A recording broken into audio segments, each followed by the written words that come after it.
Шановні колеги, будемо Dear colleagues, we continue our working day in the Ukrainian Crisis Media Center. Our current topic is as follows.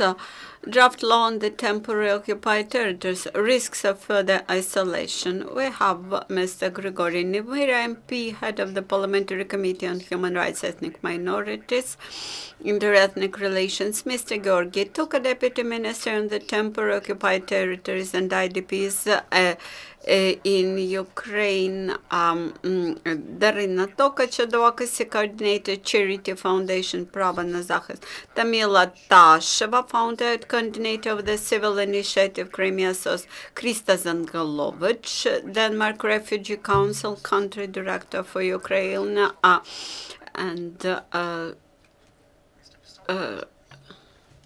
Mr. Bissot, senior legal advisor. July this year, members of the Parliament have registered a draft law on temporarily occupied territory of Ukraine. We all here welcome the continuous efforts of the Parliament to set legal standards with relation to territories not controlled by the government of Ukraine and their population. However, this draft law further contributes to the isolation of those territories and fully rejects Ukraine's responsibility for the protection of human rights of parts of its own citizens. The draft law also undermines the principles of reconciliation and post-conflict settlement. UNHCR, its implementing partners, and Danish Refugee Council are highly concerned with the possible impact of the draft law.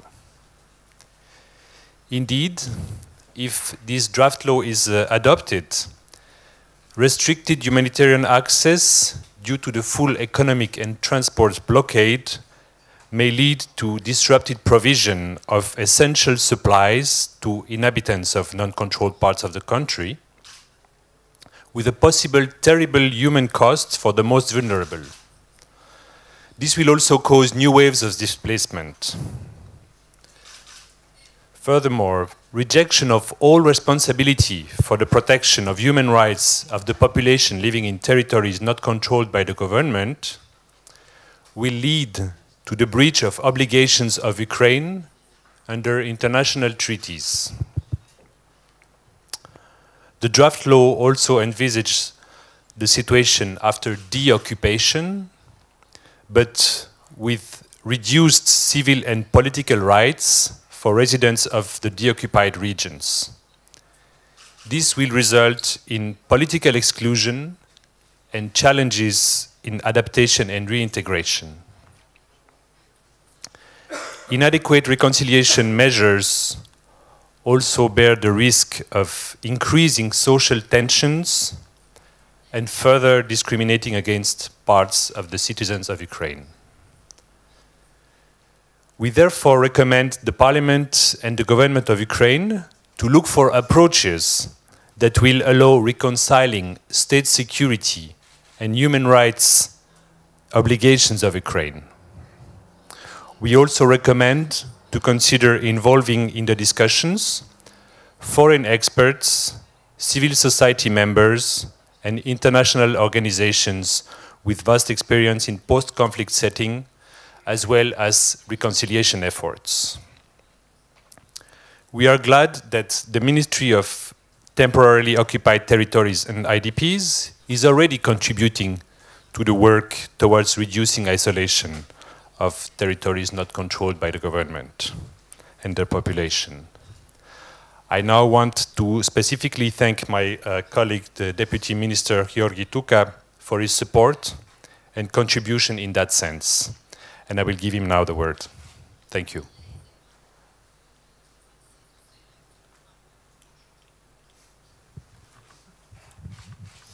Доброго дня. Good afternoon. Today we are represented in in rather strange mix. But we are representing the government of Ukraine and international community which provides assistance to Ukraine. The issue which we are discussing today involves the parliament, the government, and the representatives of international organizations, human rights compliance, human rights protection. These are not empty words, and we feel the gravity of the situation when it involves our families and our friends. Unfortunately, when the issue of human rights violation happens with our people whom we do not know, we tend to ignore this. I personally met many IDPs and other people who are forced to stay in the occupied territories. Actually, we may see them as hostages of circumstances when they remain in the occupied territory. What does the ministry have, what the ministry has done and what it plans to do? We have done a number of steps. We have submitted to the Verkhovna Rada a draft law which actually repeals the previous law on the free economic zone. Also, the cabinet had prepared the resolution number 395 and which change the situation when Ukrainian citizens living in Crimea are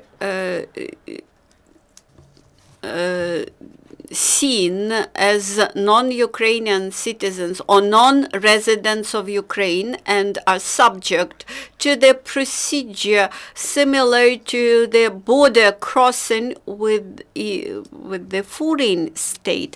It's a total absurd because coming to mainland Ukraine from Crimea, they are not crossing the state border. The situation has been lasting for 2 years already, and only now I hope that very soon this decision will be made by the parliament and we will get rid of this cumbersome procedure. By the way, this work was carried out not just by our minister alone, but we also coordinated efforts of many stakeholders.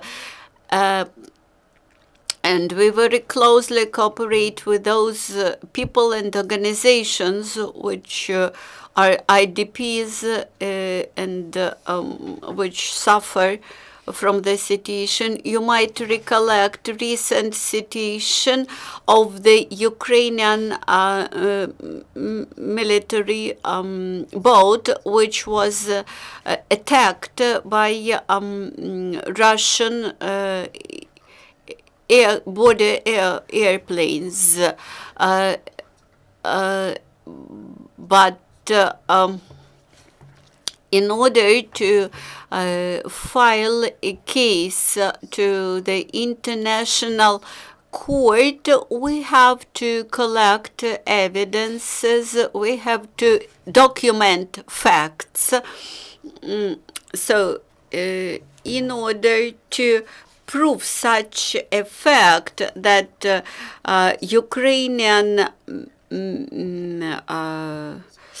minerals like oil and gas are being produced by the occupational authorities in Ukrainian territorial waters, we have to register this fact, to describe it, and to file a case in proper way to the International Court. You might know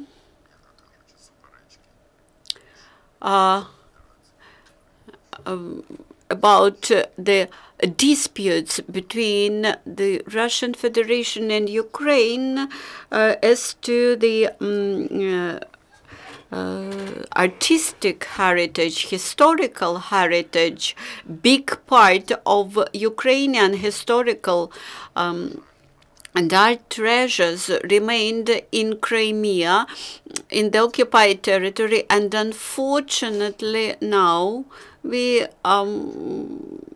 continuously receive information that all those historical treasures are gradually moved into the mainland Russian territory. Now, civil society activists will take floor and describe in more detail, while the draft law, which was submitted in July to the Parliament, why it will be harmful, why it will negatively influence the situation of the people in occupied territories. I oppose this version of the draft law. As a citizen, I disagree with the position that we should voluntarily reject from those people who remained in the forcibly occupied territories, because I see those people as hostages of the military band formations who now, as of this moment, we cannot overcome by military ways, but we cannot put the responsibility for the future of these people on the occupying country. And now I would like to give the floor to Mr. Nemyrya. As chairman of the Parliamentary Committee on Human Rights, I've read and studied the draft law on the temporary occupied territories, and I would like to state that I fully share the concern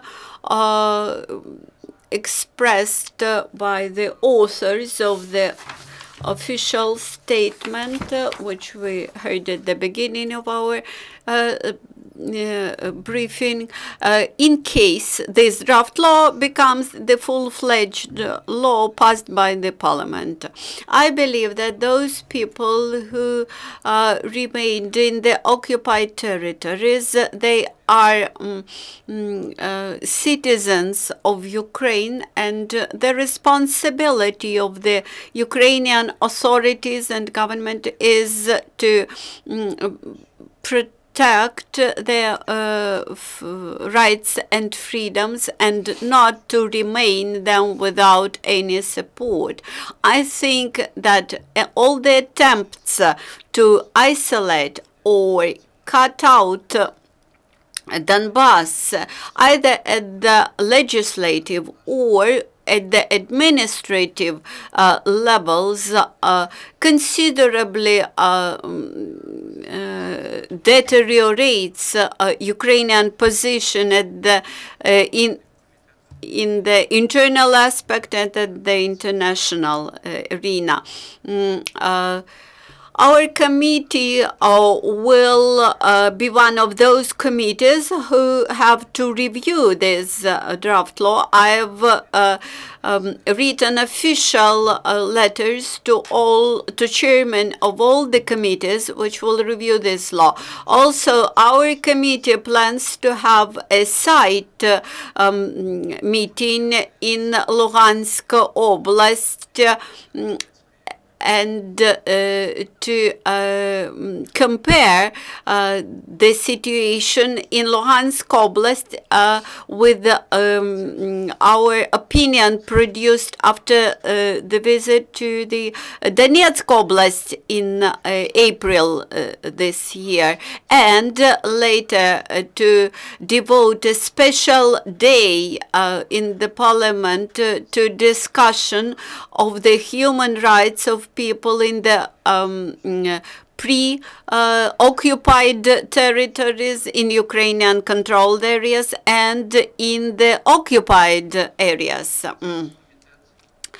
The idea of having such special parliamentary day devoted to people in the occupied and adjacent areas was supported by the Speaker of the Parliament, and now we invite all the organizations contributing to humanitarian aid supplies to the occupied territories, and we wish to strengthen the protection of Ukrainian citizens who are the most vulnerable in terms of their social, economic, political rights, and human rights, and the rights of citizenship, so to say. Ukraine now is the first country in the world after Syria, Iraq, and Yemen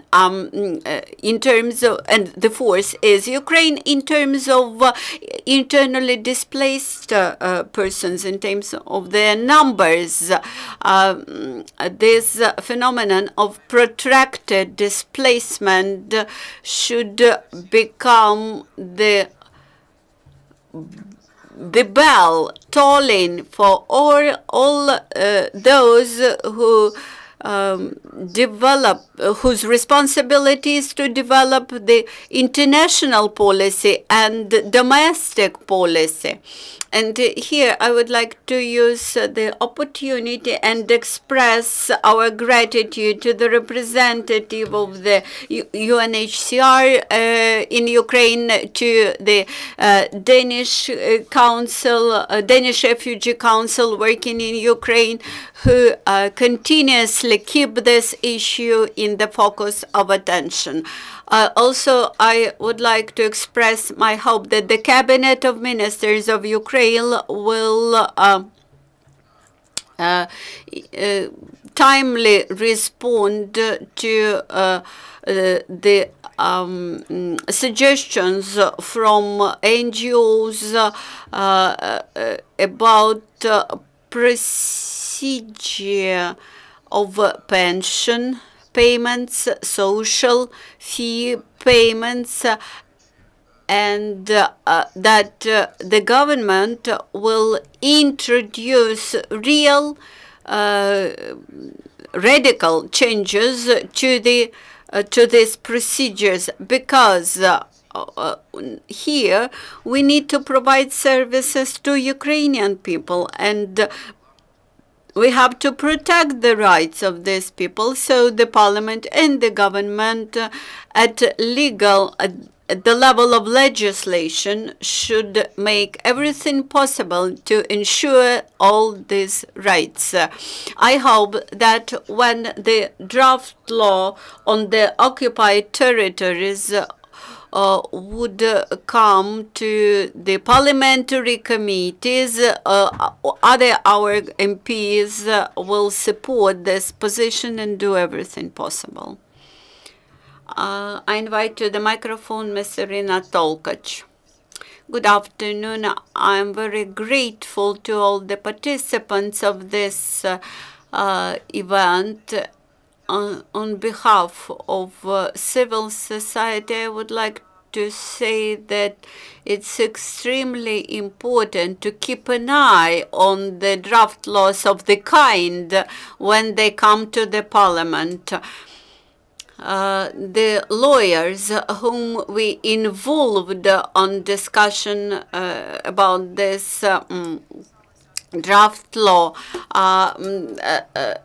they pointed out that there is a huge threat that those 29 MPs who had signed the draft law, that Ukraine is, that this is a signal that Ukraine is ready to reject from all those people who remain in the occupied territories. When we come to specific articles and provisions of this draft law, we see that Ukraine is not responsible for the protection of life, health, and property of Ukrainian citizens residing in occupied territories.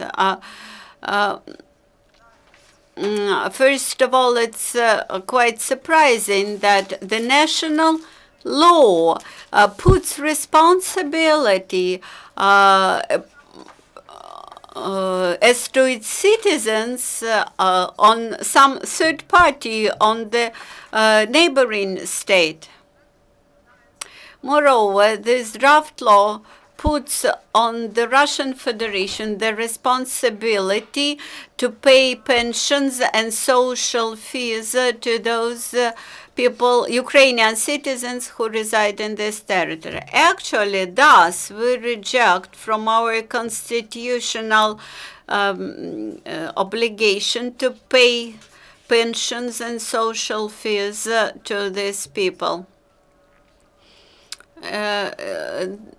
There were a lot of discussions, and even Parliamentary Assembly of the Council of Europe stated that it's Ukraine's responsibility to pay pensions and social fees to the Ukrainian citizens in occupied territories. And also the rejection of Ukraine to comply with its commitments as to the people in occupied territories, it clearly conflicts with the international court decisions and international court case law.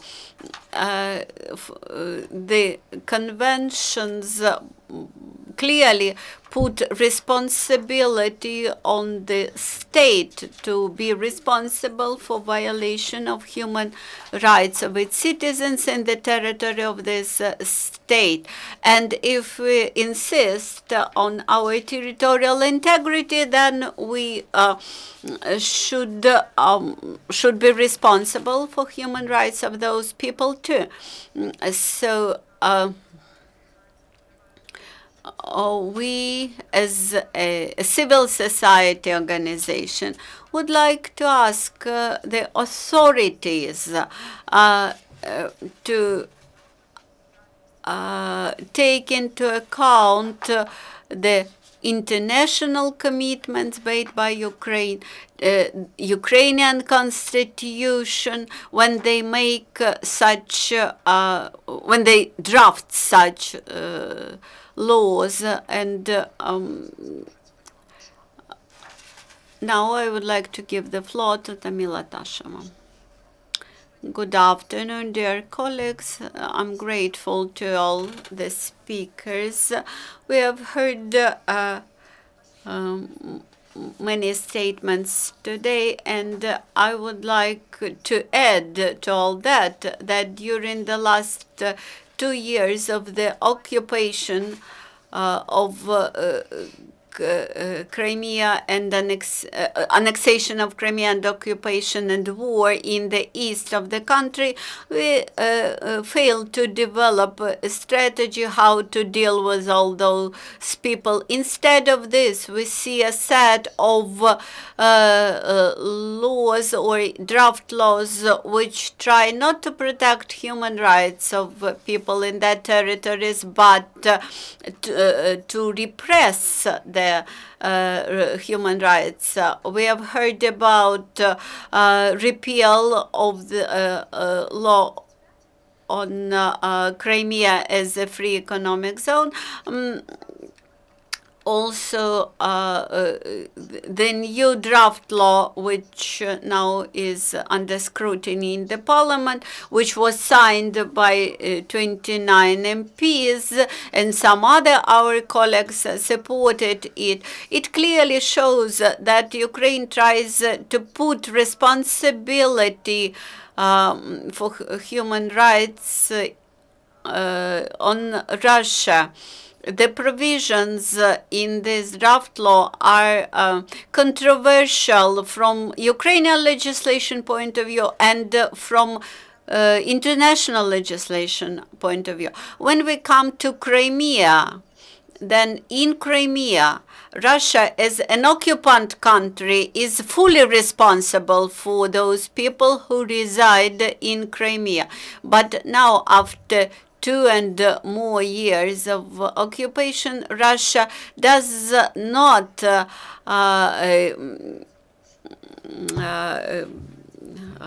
comply with human rights, and quite contrary, they have searches, arrests, and repressions against people there. But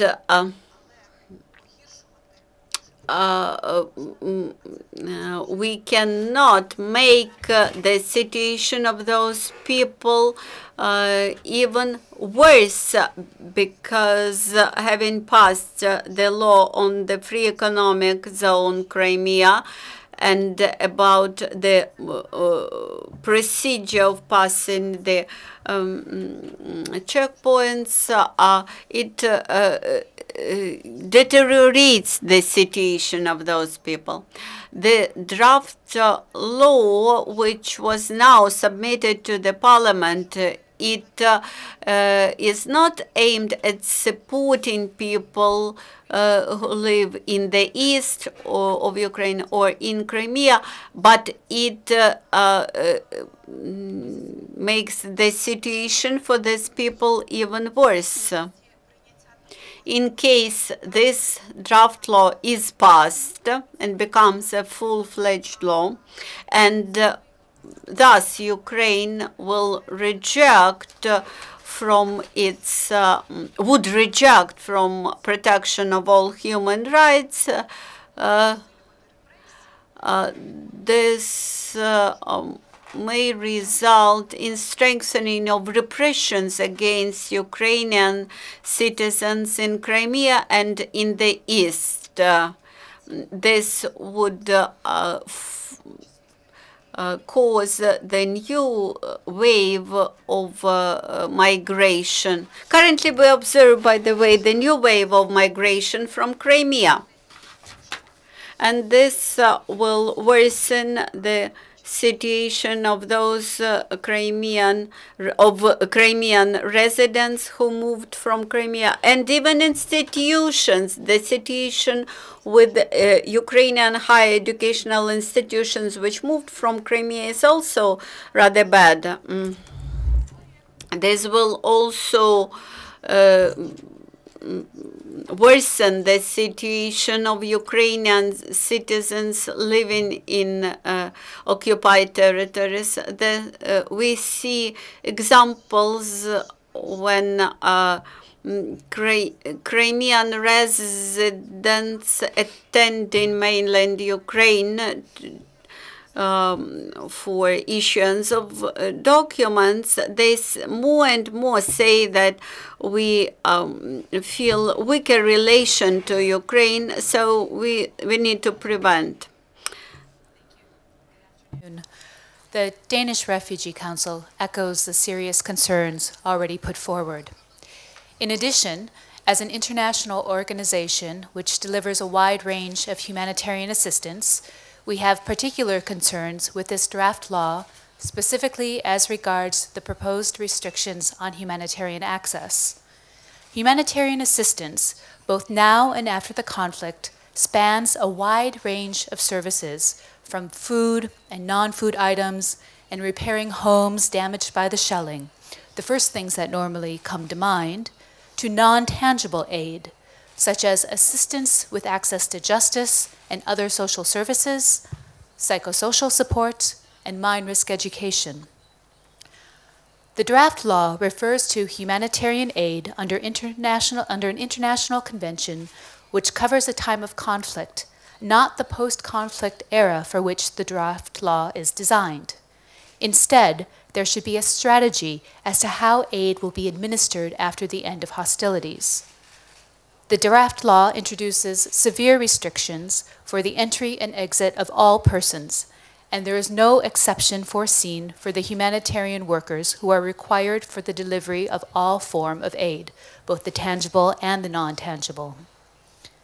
Moreover, the elaboration of procedures to control the entry and exit of persons and cargo curtails the freedom of movement and jeopardizes, through bureaucratic impediment, the humanitarian community's ability to deliver assistance to those in need. Our recommendation is that the right to humanitarian assistance for the citizens of Ukraine everywhere be preserved in close consultation with the humanitarian community, which has been operational for more than 2 years.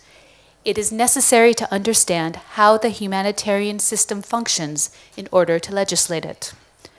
As it stands today, Ukrainian legislation on humanitarian assistance is being revised. This revision should be prioritized before legislating on a futuristic scenario of aid for the areas not currently under government control. Thank you. Дякую. І наприкінець до слова запрошується Богдан Мельникович. Будь ласка. Дякую. Звичайно, що проект закону про тимчасово окуповані території України – це наступ на права та свободи наших громадян, які проживають на тимчасово окупованих територіях України та непідконтрольних територіях Донецької та Луганської областей. Даний законопроєкт містить обмеження як виборчих прав осіб, громадських та політичних прав, права на свободу пересування та вільний вибір місця проживання, права на справедливий суд. Наприклад, в подальшому, після деокупації даних територій, держава бере на себе обов'язок здійснювати наступ на права та свободи громадян. Скажімо, після деокупації цим проектом передбачено, що на деокупованих територіях впроваджується воєнний стан. І сам по собі воєнний стан, він передбачає обмеження прав і свобод людини. Але після скасування цього воєнного стану, який, до речі, ніяк не обмежений за терміном, передбачається, що жителі даних територій зможуть лише через 6 років проводити вибори народних депутатів Верховної Ради.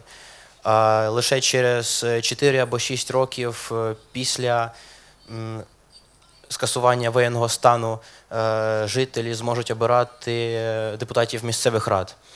Звичайно, це протирічить положенням Конституції України, оскільки порядок формування органів місцевого самоврядування передбачений Конституцією. І цей проєкт закону, він жодним чином не може їй суперечити. Також це є порушенням статті 70 Конституції, яка передбачає право обирати для кожного громадянина України, який є дієздатним та досяг 18 років. Щодо права на справедливий суд, в даному проєкті закону передбачено створення так званої Національної комісії з порозуміння.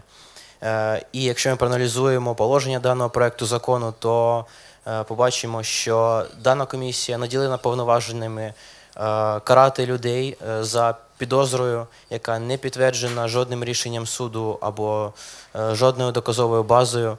та обмежувати їх право на заняття, скажімо, публічної служби та викликає ряд інших обмежень. Саме існування цієї національної комісії з порозуміння це є порушенням як Конституції України, так і чинного законодавства України. І ми рекомендуємо народним депутатам України в жодному разі не приймати цей проєкт закону. Ми рекомендуємо недержавним організаціям виступати проти прийняття цього закону. Дякую, колеги. Переходимо до запитань. У нас є десь близько 10-15 хвилин. Чи будуть питання? Так, будь ласка, представляйтесь. Please introduce yourself first. Andrei Megel, consulting Concord firm. As Georgiy Tuka said, here we have the representatives of different areas, the ministries and international organizations.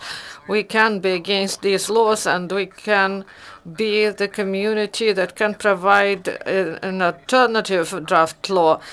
Because this is a trigger to start the process and to solve the problems that accumulated into these years. And what is the question, actually? Maybe you should provide alternative draft law and submit it, because attention is drawn to this problem now. So I would like to say that we, as the ministry, we work in such format, you know, that the number of staff decreased 50%, and half of them are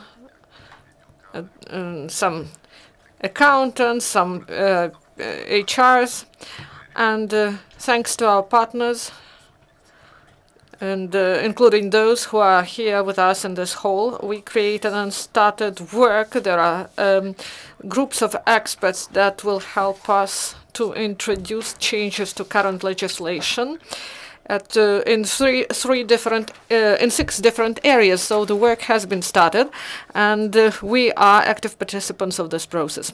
Thank you. Next question, please.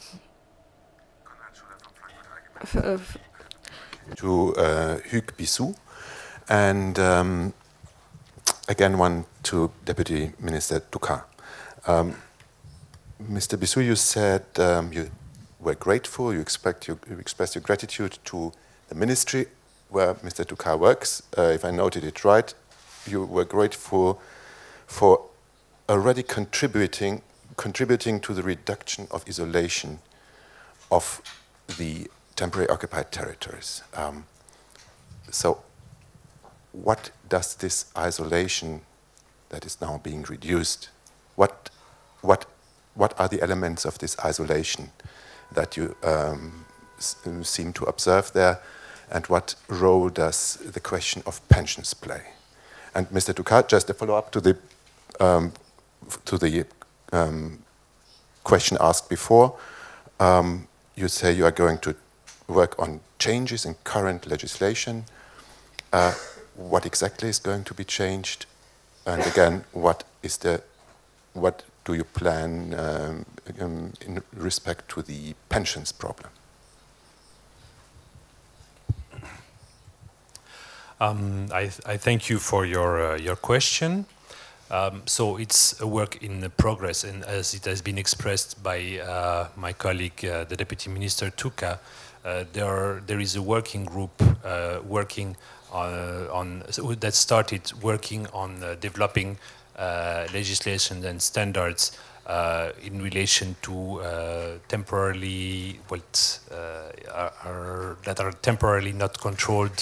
territories that are temporarily not controlled by the government of Ukraine and their population.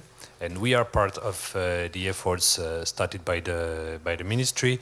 With regards to isolation comes from the fact that there are no current proper standards for these territories, and they are for the moment already isolated. And there are different issues, like as you mentioned, the issue of pensions. And we are also supporting the different efforts of the ministries, but all our partners. We are advocating, among others, to de-link the payment of pension and other social benefits from registration as an internally displaced persons. There are some draft laws that have been registered with the parliaments, but are not considered during the different sessions. So this is the current situation, and yes, I think I can now pass the word to my colleague. Дякую. Thank you. I would like to answer the question about pensions. We discussed this issue during our meetings. Unfortunately, at the moment, none of the parties proposed any active mechanism of realization of rights of citizens of Ukraine, the right to get pensions for those who are in the territories that are not controlled by state. And repeatedly, I said that in official and unofficial level, discussing these things with different stakeholders, I never heard of any position on special actions of payments of these pensions. Each time this issue rises in the Minsk negotiations, and whether we like it or not, now we have 21st century, and there are that all the documents of pension fund, they are on paper, and each pensioner has a personal case that is in the paper form. This is the set of documents on paper. And Ukraine temporarily lost control over some of its territories, and all the archives they are in these uncontrolled territories. And from the very start, in some cities, heads of pension funds, they helped the population, and in some time they provided these documents to people. And those people who had these documents, they could bring these documents in the territory controlled by state, and to register these and to provide these documents to the pension offices in the controlled territories, and to get pensions. But there are several percent of such people. Then there was rigid decision of occupation authority to stop this process of providing these documents to people. And now there is no answer, there is no proper decision on transferring these documents from the occupied territories to the territories that are controlled by the state. And it was said by Mr. Fischer, that we see some positive changes in the work of humanitarian group and concerning pensions. The issue of pensions is the issue of humanitarian sector, and I will have more information in the recent time. The problem of the bylaws adopted by the Cabinet of Ministers that, in our opinion, contradict the basic framework law on protection of rights and freedoms of the internally displaced persons. We're referring specifically to the bylaw 635 adopted in June of this year, which contradicts this legislation and imposes unnecessary discriminatory measures that are limiting, among others, freedom of movement, introduces additional checks, discriminate as far as the possibility to obtain the payments from the different banks, and obliging the IDPs to register with the state designated, the only bank, and introduces the checks with the participation of the various agencies, not just Pension Fund and the departments of Ministry of Social Policy and Labor, but also State Security Service, National Police and the Ministry of Interior, which we believe is a clear sign of discrimination, and they have to be removed.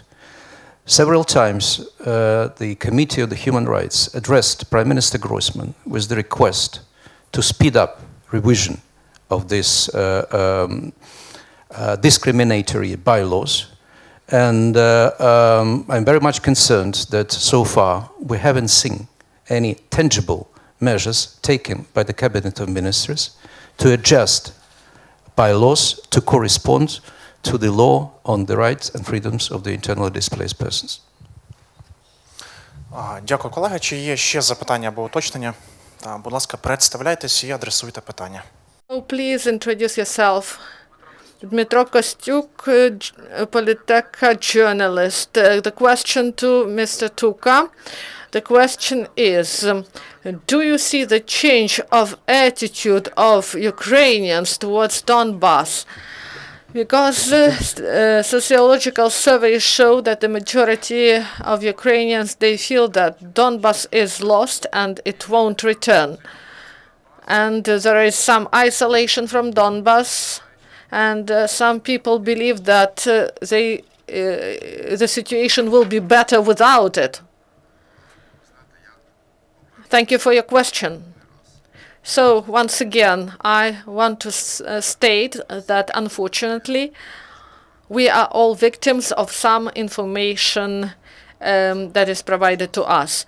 So you know that we were divided into East and West, Russian-speaking, Ukrainian-speaking population. Then they tried to divide us by maybe ethnicity or religion or different other things. But I'm deeply convinced that all those efforts, they will be ruined, and they will be ruined only by our own experience. That's why being in Luganshina, in Lugansk Oblast, from day 3, I started to we started to bring children from Lugansk Oblast to the center of the Ukraine and to the west of Ukraine, and children from different parts of Ukraine come to Luganshina, and they have some cultural activities there, and this is sharing of experience, and this is the best way how to resolve these issues without political manipulations or provocative statements of some media.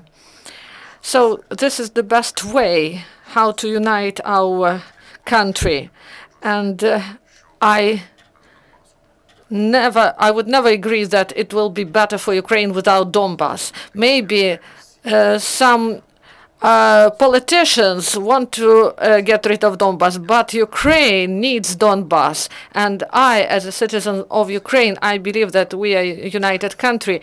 And I believe that, as they say in Russia,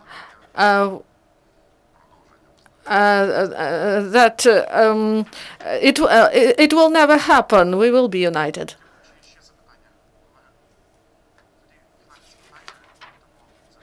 Now, final question. You said the bylaw 635 contradicts the legislation of Ukraine. It leads to a clear discrimination of people living in the temporary occupied territories. I would like Mr. Bissot to ask, does UNHCR see that similarly? Does this present legislation, bylaw 635 mentioned by Grygoriy Nemyrya, lead to a discrimination, as he said, of the population in so-called TOT? The answer is Звичайно, відповідь проста. Так. Я підтверджую, що він призводить до дискримінації, тому що українські люди, вони мають отримувати пенсії, і вони повинні мати доступ, і інакше утворюється дискримінація, а люди мають однакові права в країні. Тому це не лише наша позиція, а й позиція наших партнерів, тих, яких працюють в Україні, і ми всі поділяємо ці погляди щодо того, що не можна дискримінувати всіх жителів України. Успіхів і до зустрічі. Thank you very much. This is the end of press briefing.